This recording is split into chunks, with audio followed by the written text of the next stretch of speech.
Today on Running to Him. Works are an integral part of the Christian walk. Today we will read James chapter 1, 19 through 27 and concentrate on chapter 1, 19 through 27. James 1, 19 through 27 says, "This you know, my brethren, but everyone must be quick to hear, slow to speak, and slow to anger, for the anger of man does not achieve the righteousness of God.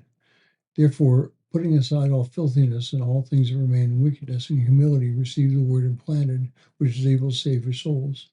But prove yourselves to be doers of the word, not merely hearers who delude themselves.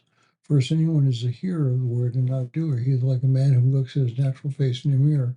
For once he's looked at himself and gone away, he has immediately forgotten what kind of person he is.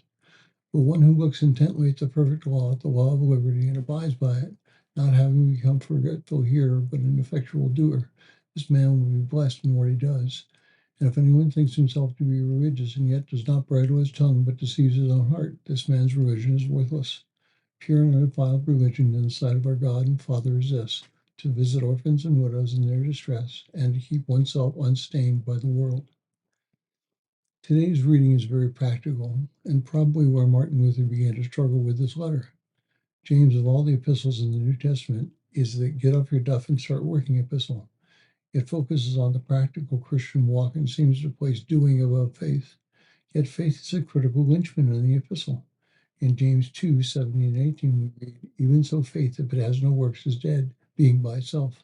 But someone may well say, you have faith and I have works. Show me your faith without the works, and I will show you my faith by my works." The word translated by there is a Greek word meaning out of.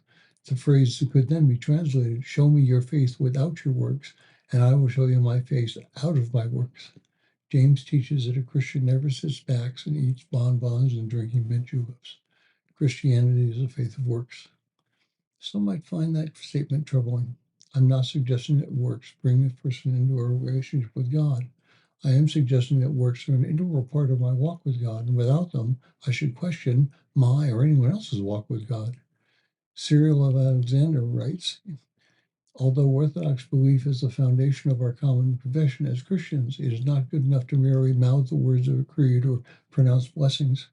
Christians must back up what they say by what they do. Otherwise, their words will be disregarded and condemned for the hypocrites they so obviously are." Abraham gives us an excellent example of this. Faith led him to be willing to sacrifice his son Isaac. Rahab is even more remarkable.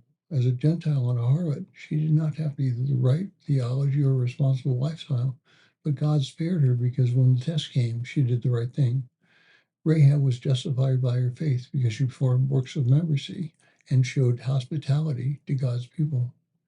Now, it's not enough for a person to trust Christ and then sit back waiting for God to take them home. Jesus told the parable of the wicked servant who did nothing with what the master gave him. When the master returned, he took back the talent and cast the servant out. We are not going to spend time arguing whether the enslaved person was saved or not. God gives us abilities and places us in situations so that we can use them. When we squander them by not using them, we sin against God. Thank you for listening. We pray that today's devotion was meaningful to you. We would love to hear from you. You can use either Facebook or YouTube to like, subscribe, share, and tell others about us. If you would like to contact us, you can reach me at phineasjacobus@runningtohim.net.